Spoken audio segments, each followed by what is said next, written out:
Oi, gente, sejam bem-vindos aí a mais uma aula de engenharia ambiental.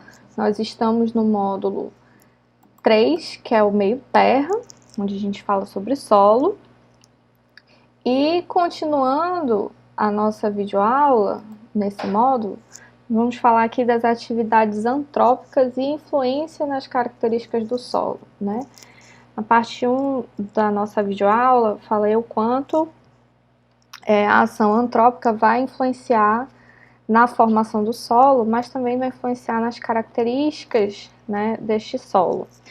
Então, a ação antrópica, né, nós seres humanos temos modificado aí o solo de forma rápida e intensa, e isso dificulta, né, a recomposição desse solo depois que a gente faz esse estrago, né? No vídeo passado eu falei em como reverter a compactação e que a gente não consegue voltar a nosso solo original, mas a gente consegue pelo menos devolver a porosidade ao solo. Essas atividades antrópicas que eu vou falar agora, né, que são desmatamento, erosão, escavações e aterro, impermeabilização e salinização, são ações, né, que não vão permitir a recomposição do nosso solo.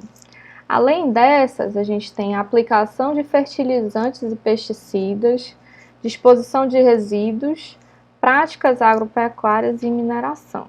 Então, a gente tem constatado a degradação do solo em várias áreas, com muitos prejuízos para o próprio homem, né? Porque a gente precisa do solo para sobreviver. Assim como a gente precisa da água, a gente precisa muito do solo, principalmente para a nossa produção de alimentos. Então, vamos tentar aqui classificar essas atividades humanas, né? E qual tipo de alteração ela causa no nosso solo, né? Por exemplo, eu coloquei aqui nesse quadro alterações físicas. O que vai trazer alterações físicas para o solo? Mudanças na estrutura pela atividade agropecuária. Quando eu falo mudanças na estrutura, a compactação do solo está inclusa aqui, quando a gente rearranja as partículas e os poros, né, a gente está mudando a estrutura desse solo. Isso pode ser feito pela atividade agropecuária.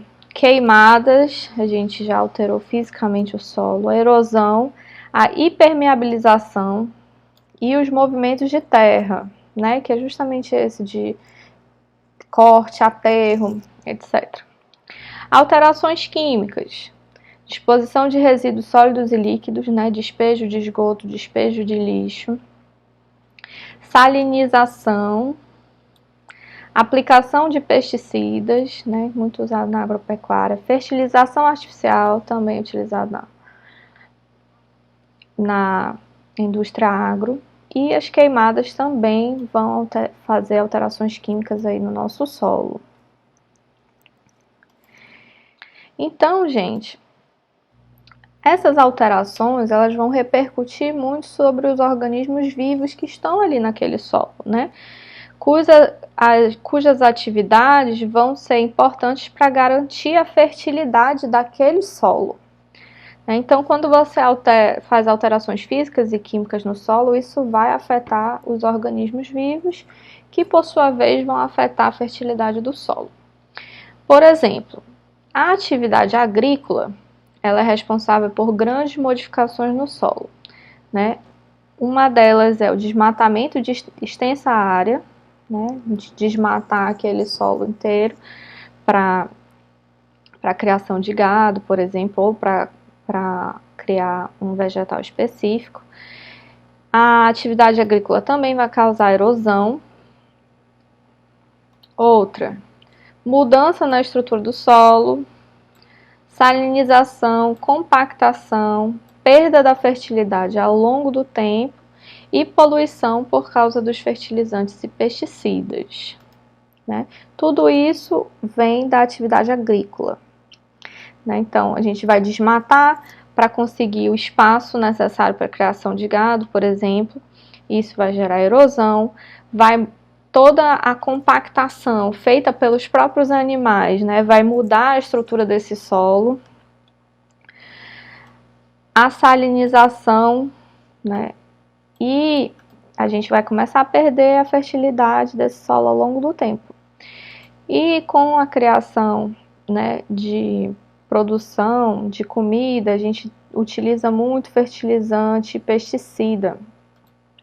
Fertilizante para poder dar nutrientes ao solo suficiente para crescer muita vegetação, né, de algum alimento necessário, e pesticida para matar pragas dessa vegetação, por exemplo, né? E isso causa uma poluição muito grande, né?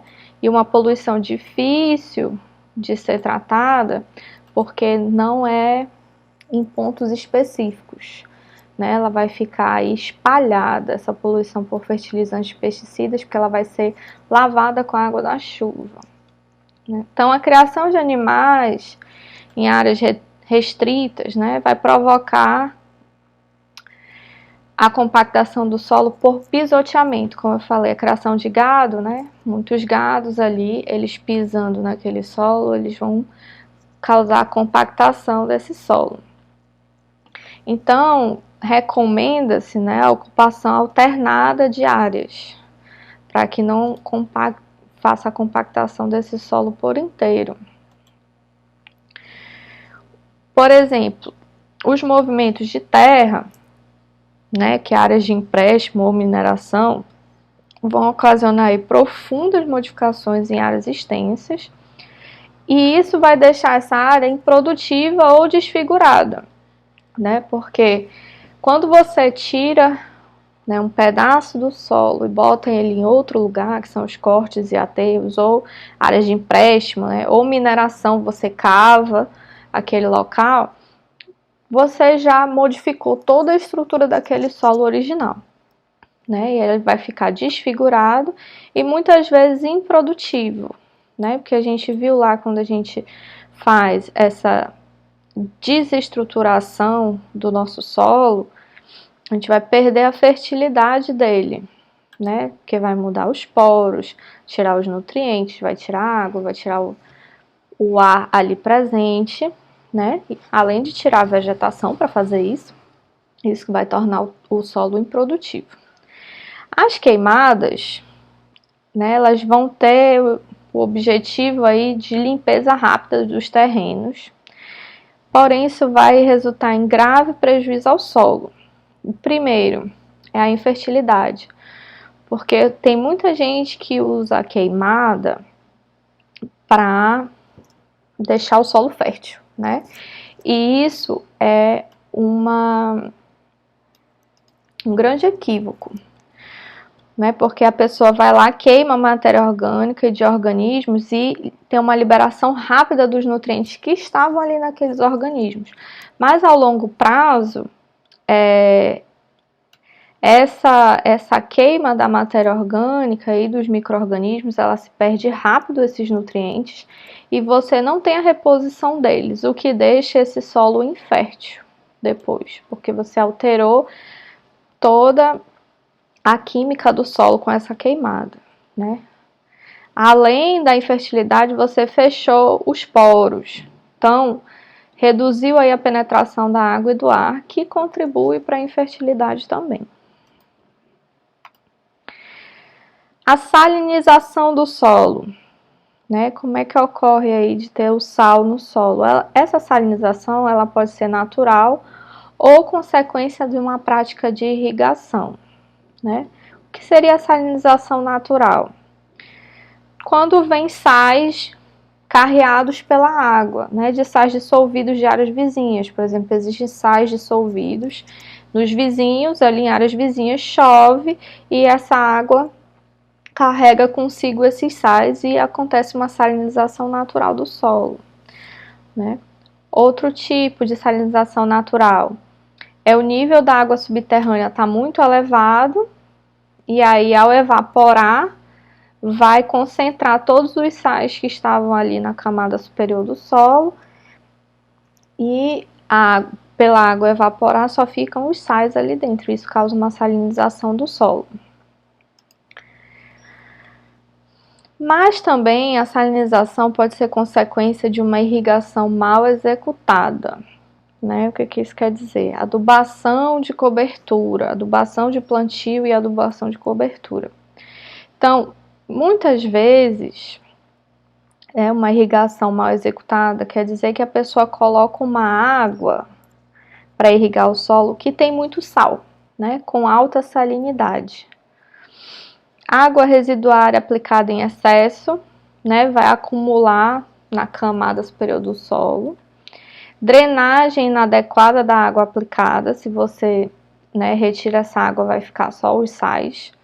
E em regiões semiáridas, como é o nosso caso aqui, onde é intenso o processo de evaporação da água, os riscos de salinização são muito maiores, né? Porque aqui é muito seco, então a evaporação, né, tem uma taxa muito alta. Se há sais nessa água, então, com o processo de evaporação da água ser muito rápido, os sais vão ficar concentrados nesse solo, né? A gente vai perder a água e vai ficar só com a salinização. Então, o aumento do teor de sais vai causar prejuízo às culturas, podendo tornar o solo impróprio para várias práticas agrícolas. Então, tem algumas medidas que a gente pode adotar para evitar ou minimizar essa salinização do solo, né? Principalmente aí em projetos de irrigação.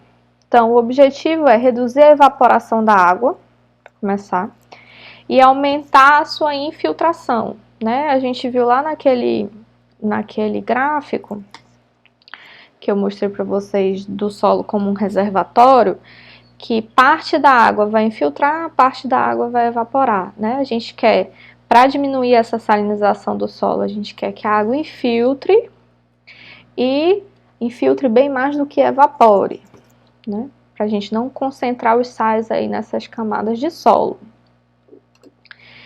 Então, existem umas medidas de controle, né? Primeira delas, utilizar águas com baixo teor de sódio e ou potássio, né? Potássio também é um sal.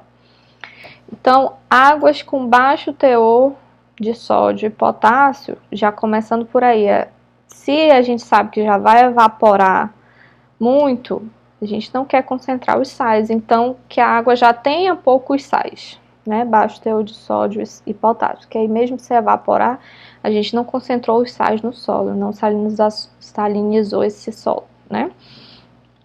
Aplicação de quantidade suficiente de água, né? Se a água é pouca, a concentração dos sais vai ficar muito maior. Então, uma quantidade suficiente de água. Tem que ter um sistema adequado de drenagem, ou seja, fazer com que essa água infiltre, né? Ela saia daquela camada superficial, vá para camadas mais profundas. E manutenção da bioestrutura superficial do solo, que vai facilitar essa infiltração da água, né? Adubação orgânica, cobertura morta ou vegetal, cultivo correto, equilíbrio dos nutrientes, né? Vai fazer que tenha uma bioestrutura superficial do solo boa, que facilite a infiltração da água, evitando aí a grande evaporação e concentração de sais. Então, medidas de controle, né? Redução da evaporação da água, que seria barreiras vegetais, né? Como está aqui o exemplo, pode ser cobertura morta ou vegetal. E rotação de cultura, que são plantas que absorvem os sais do solo, né? A gente coloca uma cultura que precise aí de sódio, precisa de potássio, então ela vai absorver esses sais, né, nas raízes e vai deixar o solo menos salino. Erosão do solo. Bom, a erosão vai ser um processo de desagregação, né, e remoção de partículas do solo, que pode ser pela ação da água, que seria uma erosão hídrica, ou pela ação do vento, uma erosão eólica. Isso vai ocorrer naturalmente de uma forma muito lenta, né? Que pode ser intensificado como? Se a gente usar o solo de forma incorreta, a água e a vegetação, né? Aí por atividades humanas. Então, o agente de erosão mais importante é a água. E a ação que mais contribui aí para esse processo é a supressão vegetal. O que isso quer dizer, né? Que a gente vai suprimir essa vegetação que está ali naquele solo. Então, vários fatores vão contribuir para a maior ou menor ocorrência da erosão do solo, né? Um deles é cobertura vegetal, né? Intensidade, duração e frequência das chuvas, como a gente viu que a água é o agente de erosão mais importante, como é o tipo de solo e a topografia do terreno, né? Dependendo da topografia, se a gente tem uma inclinação maior, né, no terreno, a erosão é facilitada. Então, as atividades humanas que podem acelerar o processo de erosão são o desmatamento, né? A gente tem aí áreas extensas, terrenos de encosta, mata ciliar e locais de solos erodíveis, né? Quando a gente desmata. Práticas agrícolas, né? Monoculturas, culturas não perenes, plantios em encostas, cultivo intensivo, uso de máquinas, etc. Queimadas, vai ter uma alteração química do solo e física, né? Que vai causar erosão. A agropecuária, que é a criação excessiva de animais em áreas de pastagem, que falando do pisoteamento, que vai mexer na estrutura do solo, causando erosão. Movimentos de terra, né, escavação e aterro. Tudo que vai mexer na estrutura do solo vai causar erosão. Alterações no escoamento naturais das águas, né, que a água, essa erosão hídrica tem uma força danada para fazer essa erosão. Então, barramentos, alterações nos cursos de água, drenagem artificial, isso tudo vai causar erosão. Impermeabilização do solo, né? As construções, pavimentações, compactação, tudo isso mexe na estrutura do solo. Mineração e execução de obras. E quais são as consequências dessa erosão, né? Com a erosão, a gente vai reduzir a produtividade agrícola, porque a gente arrasta a camada superior do solo. Quando a erosão acontece, tem esse arraste do solo, né? Principalmente da camada superior. Então, a gente está perdendo matéria orgânica e nutrientes, que são necessários para a produtividade agrícola. E vai ser necessário um aumento de fertilizantes artificiais, porque a gente tirou todos os nutrientes já originados do solo, né? Então, aí, maior custo de produção e problemas ambientais que estão relacionados aos fertilizantes. Outra consequência, desertificação, né? Que é resultante da erosão intensa que causa o esgotamento total do solo. Aqui na região semiárida a gente ouve muito falar em desertificação, né? Que é esse esgotamento total de um solo. Além disso, a erosão vai causar assoreamento dos recursos hídricos. O que é isso? O solo que vai ser arrastado aí pela erosão vai se transformar em sedimentos, né? Que vai ser levado para os recursos hídricos. Né? Isso vai reduzir a seção do recurso hídrico, né? Redução das calhas de escoamento e dos volumes de armazenamento. Então, no local onde era para ser armazenado água, a gente diminuiu esse volume de armazenamento porque tem um monte de sedimento de erosão de solo ali ocupando espaço. Redução da capacidade de fornecer água para os seus diversos usos, porque se a gente diminuiu lá o volume, né, do recurso hídrico, a gente teve uma menor quantidade de água, então a gente vai reduzir a capacidade de fornecimento de água. Quando há chuvas, que a água devia escoar para esse recurso hídrico, que tem uma certa capacidade de volume de armazenamento, se esse volume está ocupado pelos sedimentos, acontece enchente, transbordamento de água, porque não tem para onde a água ir, né? Soterramento de ovos de peixe e de outros organismos que se reproduzem no fundo dos mananciais, né? Quando tem esse arraste de sólidos, né? Os sedimentos ficam todos no fundo dos mananciais, isso vai soterrar aí os ovos de peixe e de outros organismos que ficam ali naquele fundo, né? Matando aqueles organismos vivos. Outro detalhe dos assoreamentos dos recursos hídricos, né? Vai aumentar muito a turbidez da água, aí isso é um problema lá do meio água que eu já expliquei para vocês, que dá uma diminuição na penetração da luz solar e reduz a fotossíntese e também a produção de oxigênio, né?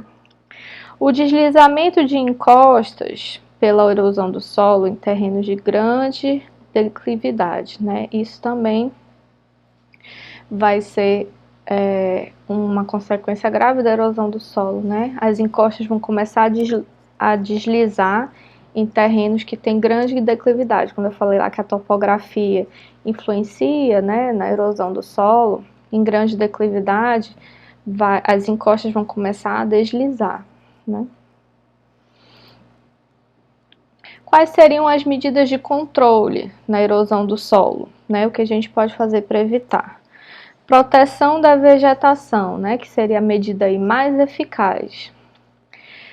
Terrenos com grandes declividades, a gente usa uma proteção da vegetação, né? Margem de recursos hídricos, terrenos de solos desagregáveis ou erodíveis, né? Ecossistemas como as florestas, as dunas e os manguezais e áreas de recarga de aquíferos, né? A gente faz uma proteção da vegetação ali. Não sei se vocês já ouviram falar muito aqui, mas, por exemplo, nessas dunas móveis, né? Para reduzir esse movimento das dunas, não tem uma planta que a gente coloca uma vegetação em cima para que ela pare de se movimentar, então a gente protege utilizando vegetação, né? A vegetação dá uma segurada na estrutura do solo e evita que ocorra erosão, né? Outra medida de controle é disciplinamento do uso e ocupação do solo, né? A ocupação de terrenos de encostas deve ser feita de modo controlado, né?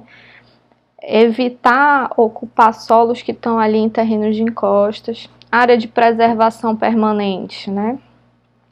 Não deve ter ocupação. Topo de morro, terreno com declividade, né? Evitar aí essa ocupação, deve ser feita uma área de preservação permanente.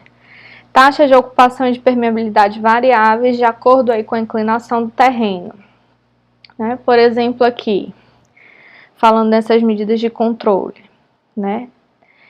Aqui onde a declividade é muito maior, aqui na esquerda, né? A gente precisa que tenha uma área de preservação permanente, que não haja ocupação nesse solo e nem nenhuma ação antrópica que vá mexer com a estrutura desse solo, porque nesse caso a erosão ocorre muito mais facilmente devido à declividade, né?